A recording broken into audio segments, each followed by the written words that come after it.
आज मैले यो डेकोरेसन लाइट बनाउन गइरहेको छु। यहाँ रहेको छ ट्रायंगल XO स्क्वायर। यदि तपाईं गेमर हुनुहुन्छ भने यो सायद मन पर्नेछ तपाईहरुलाई। आज चाहिँ म स्क्वायर बनाउने छु। त सुरु गरौँ आजको यो भिडियो।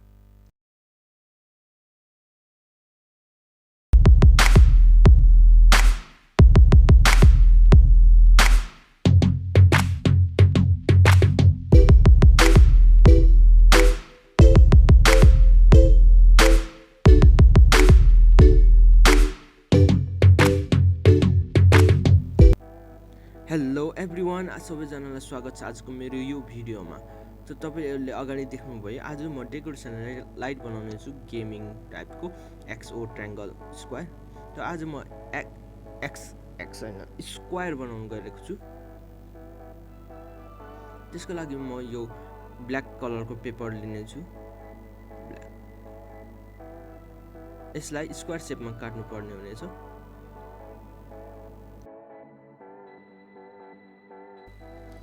म स्क्वायर शेपकै कार्डबोर्ड लिँदैछु। यो चाहिँ 3 इन्चको रहेको छ र ब्ल्याक पेपर चाहिँ 2.5 इन्चको रहेको छ।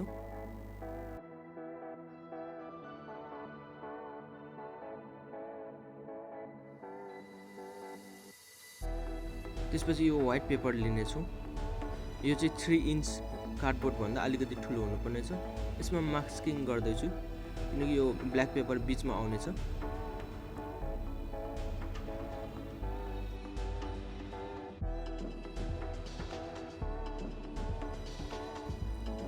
कार्डबोर्डको 3 इन्च भन्दा बाहिर बोर्डर चाहिँ 0.5 इन्च ग्याप राख्नु होला।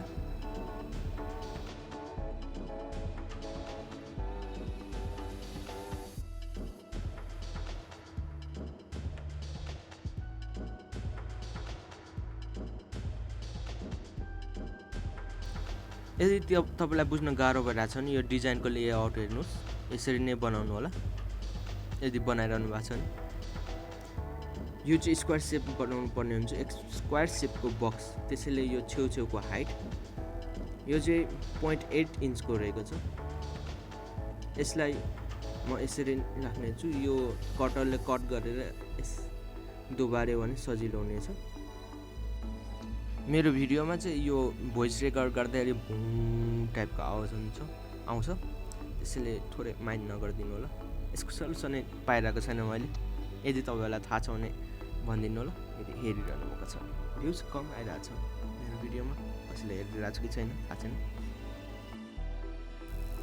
एकदमै पिरिक। सो यहाँ यो रेडी भइसकेको छ। यसरी खुम्चाएर राख्नु होला, मतलब खुम्चाउनु होला यसको ठ्याक्कै नापेर। अब यसलाई ग्लु गनले म टाल्ने छु।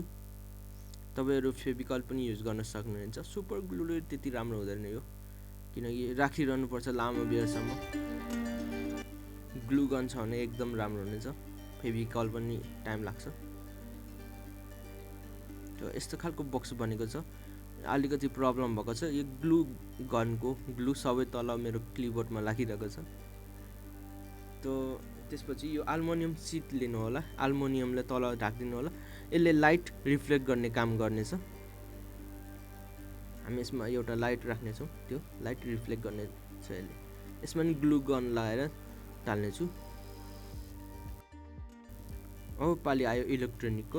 म यसमा वायर लिँदै छु 2टा र बटन एलईडी 3 वाटको। यहाँ रेजिस्टर रहेको छ 25 ओमको। तपाई 10 ओम देखि 25 सम्मको लिन सक्नुहुनेछ।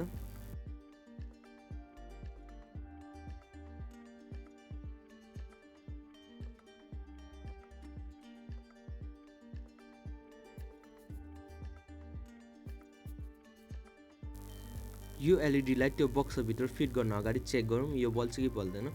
बल्यो भने ठीक, बलेन भने अर्को चेन्ज गर्नुपर्छ। यदि बक्स भित्र फिट गरिसकेपछि बलेन भने त्यो निकाल्दाखेरि अर्को टेन्सन हुन्छ। यसले अगाडि नै चेक गर्नु होला। फेरि हामी अघिको बक्स लिने छौं र यसको साइडमा पल पार्ने छौं, किनकि यो एलईडी को तार बाहिर निकाल्नु पर्ने हुन्छ र एलईडी भित्र हामी राख्ने छौं।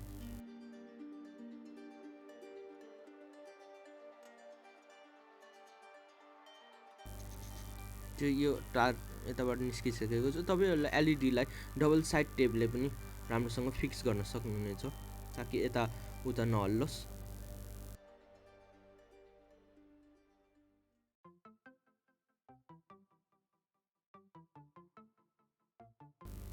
अझ यसलाई राम्रो बनाउनु तपाईले यसमाथि डबल साइड टेप माथि तपाईहरुले मास्किङ टेप पनि हाल्न सक्नुहुनेछ, एकदम परफेक्ट हुनेछ।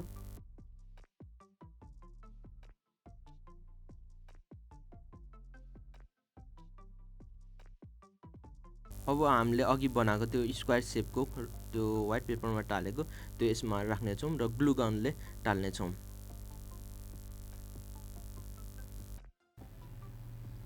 ओके, हेर्नुस् यो रेडी भइसकेको छ। तपाईहरुले यसमा 5 भोल्ट देखि 9 भोल्ट सम्मको पावर युज गर्न सक्नुहुनेछ।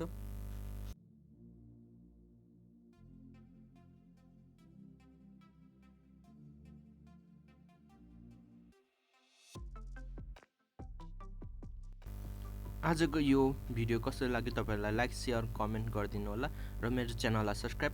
भेट्नेछौं हामी अर्को भिडियोमा। तबसम्मको लागि bye bye, have a nice day.